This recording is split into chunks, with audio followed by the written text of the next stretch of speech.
നമസ്കാരം, ഞാൻ മനോജ്. മനസ്സിലൊരു കഥയിലേക്ക് സ്വാഗതം. ഇന്ന് നമ്മൾ പോകുന്നത് ചരിത്രവും ഭീതിയും ഇഴചേർന്ന ട്രാൻസിൽവാനിയയിലെ ആ പഴയ കോട്ടയിലേക്കാണ്. അവിടെ ജീവിച്ചിരുന്ന ഇന്നും മരിക്കാത്ത ഒരു മനുഷ്യന്റെ അല്ല, ഒരു പിശാചിന്റെ കഥ തേടി.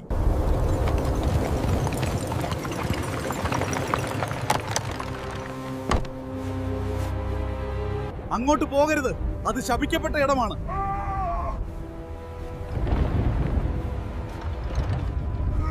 വെളുത്തു വിളറിയ മുഖം, കൂർത്ത പല്ലുകൾ, ഐസ് പോലെ തണുത്ത കൈകൾ. അതായിരുന്നു കൗണ്ട് ഡ്രാക്കുള. പകൽ സമയം ഡ്രാക്കുളയെ എവിടെയും കാണില്ല. രാത്രിയിൽ മാത്രം അയാൾ പ്രത്യക്ഷപ്പെടുന്നു.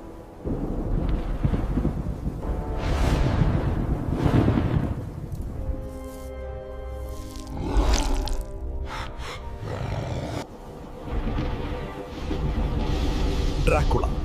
ഇതിന്റെ ബാക്കി കഥ ഉടനെ വരും, കാത്തിരിക്കുക.